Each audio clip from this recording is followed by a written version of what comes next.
Every year, the same footage plays on the news. A tornado tears through a town in the American Midwest, and when the sky clears, whole neighborhoods are simply gone. Not damaged, gone. Reduced to splinters and pink insulation scattered across the fields, as if the houses had been made of matchsticks and paper. And, in a way, they were. Now compare that to Europe, where ordinary people still live in stone farmhouses built 400 years ago, in brick townhouses older than the United States itself. Buildings that have survived wars, fires, and centuries of weather and are still standing. So here's the question. Why does America build its homes out of light wooden frames that a strong storm can erase in seconds, while Europe builds out of stone and brick meant to outlast the people who made them? You've probably never asked. You should, because the answer isn't taste and it isn't wealth. It's a hidden story of forests, fire, and one forgotten invention. Let's name the thing first. Walk onto any American construction site and you'll see the skeleton of the house before the walls go on. It's a cage of thin wooden boards, 2x4s, spaced a few inches apart, nailed together into a frame and wrapped in plywood. Builders call it stick framing. And it's exactly what it sounds like, a house built from a pile of sticks. More than 80% of American homes are made this way. Now picture a traditional European house. The walls themselves hold the building up, thick masonry of brick or stone, sometimes 2 feet deep, so heavy and solid that the wall is the structure. One is a light wooden skeleton wrapped in a thin skin. The other is a solid mass of stone. That single difference, skeleton versus mass, is what splits the two worlds apart. And it did not happen by accident. To understand it, you have to go back to what each place actually had lying around. When Europeans first arrived in North America, they found a continent carpeted in forest, hundreds of millions of acres of it, more timber than they had ever seen in their lives. Wood was everywhere, effectively free, there for the cutting. Back home in Europe, the situation was the opposite. Centuries of farming, shipbuilding, and burning for fuel had stripped much of the continent of its great forests long before. By the Middle Ages, wood in many European regions was scarce and expensive, a resource you conserved, not something you framed entire cities out of. So the two civilizations started from opposite inventories. Europe had already run out, and people, sensibly, build with whatever is cheap and close at hand. But abundance alone isn't the whole story, because for a long time, even wooden buildings were slow and hard to make. The old way of building with timber, the way medieval barns and old European houses were made, used massive beams joined with hand-cut notches and wooden pegs, a craft that took skilled carpenters months. Then, in Chicago in the 1830s, something changed that quietly rewired how the whole country would be built. Builders started nailing together frames from thin, machine-sawn boards instead of heavy, hand-hewn timbers. Two new ingredients made it possible: cheap lumber pouring out of industrial sawmills and cheap, mass-produced nails. Suddenly, you didn't need a master carpenter and complex joinery. You needed boards, a box of nails, and a couple of workers who could measure and hammer. They called it balloon framing. It was so light and fast that critics sneered a strong wind would blow it away like a balloon. But it worked, and it was revolutionary. Here's why that invention conquered a continent. It made a house something you could assemble like a product, fast and cheap, with ordinary labor. And in building, labor is almost everything. A stone or brick house needs skilled masons laying every unit by hand. Slow and expensive work. A stick-framed house can be thrown up by a small crew in a matter of weeks. Cheaper materials, less skilled labor, dramatically faster construction. As America expanded westward and needed to build entire towns almost overnight, this was the only method that could keep up. You could ship the lumber by rail, hand a crew the plans, and raise a whole neighborhood before a mason would have finished a single foundation. The wooden house didn't win because it was better. It won because it was faster and cheaper. And America was a country in a hurry with endless trees. And now, here is the reframe.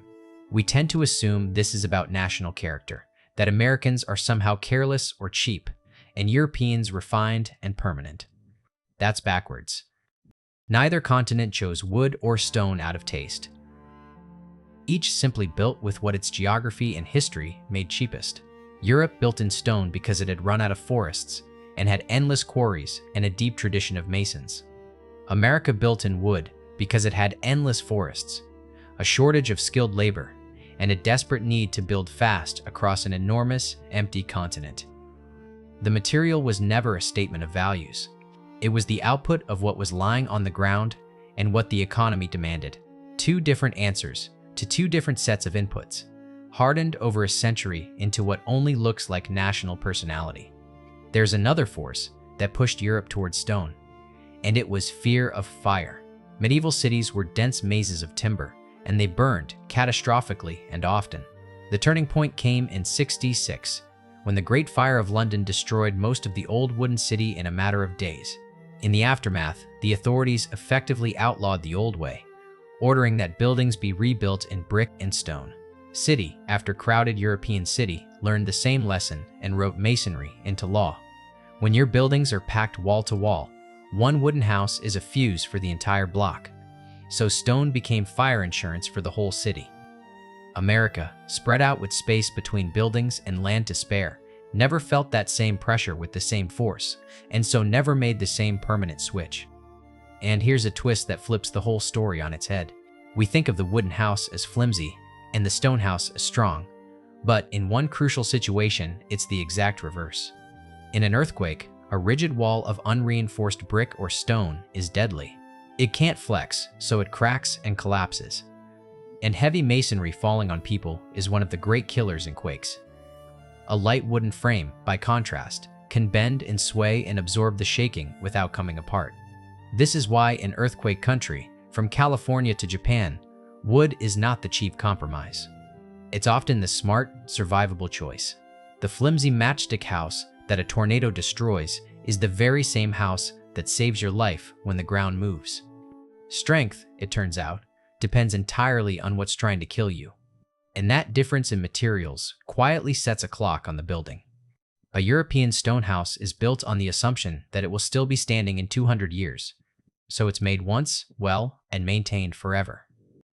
The American wood house is built on the opposite assumption, that it is temporary, one link in a chain of buildings that will rise and fall on the same lot. It's cheap to build, so it's cheap to tear down. And in America, knocking a house down and starting over is often just another line on a spreadsheet. Whole neighborhoods get scraped and rebuilt within a single lifetime. The stone city accumulates its history in its walls. The wooden city keeps erasing and rewriting itself, which is exactly why so much of America can feel oddly new, as if it has no past, because the buildings that held its past were designed, from the beginning, not to last. So why should you care if the walls hold up the roof either way? Because the choice reaches into how you actually live. A wooden house is cheaper on your wallet and louder to your ears. You hear more through it. It can rot if water gets in. And it is understood, quietly, to be temporary. In America, a house is a product with a lifespan, something you buy, live in for a while, and sell, expecting the next owner to renovate or a developer to eventually knock it down. In much of Europe, a stone house is closer to an heirloom, something that appreciates, that gets passed down, that a family expects to hold for generations.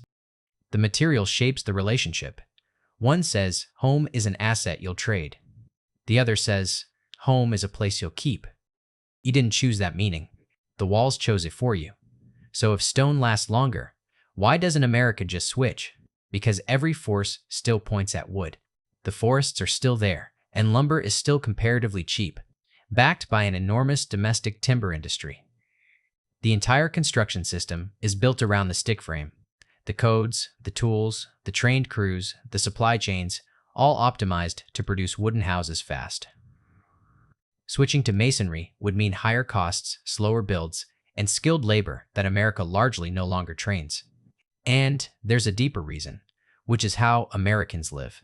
They move, often every several years, chasing jobs and space. A country of movers has little reason to build for the centuries. Why pour your money into a stone fortress for your great-grandchildren when you'll likely sell and leave within a decade? The wooden house fits a restless, hurry-up country, the way the stone house fit a rooted, ancient, stay-put one. So here's where it lands. America didn't build in wood because Americans are careless, and Europe didn't build in stone because Europeans are wise. each built with what its land offered, what its history feared, and what its economy demanded. And then those practical answers hardened into something that looks like culture. The splinters in the tornado field and the 400-year-old farmhouse are not a story about character. They are a story about forests and fire, and a box of cheap nails in 19th century Chicago. The next time you see an American house going up, a bare wooden cage rising in a week, or you stand inside a European wall 2 feet thick and centuries old, you'll know you're not looking at taste. You're looking at two continents solving the same problem with whatever they had, and living for generations inside the answer. If this changed how you see the walls around you, subscribe, because that's exactly what this channel is for. Pulling back the surface of the ordinary world to find the forgotten decisions that shaped it. There's a hidden reason behind almost everything you've stopped noticing, and we're just getting started uncovering them.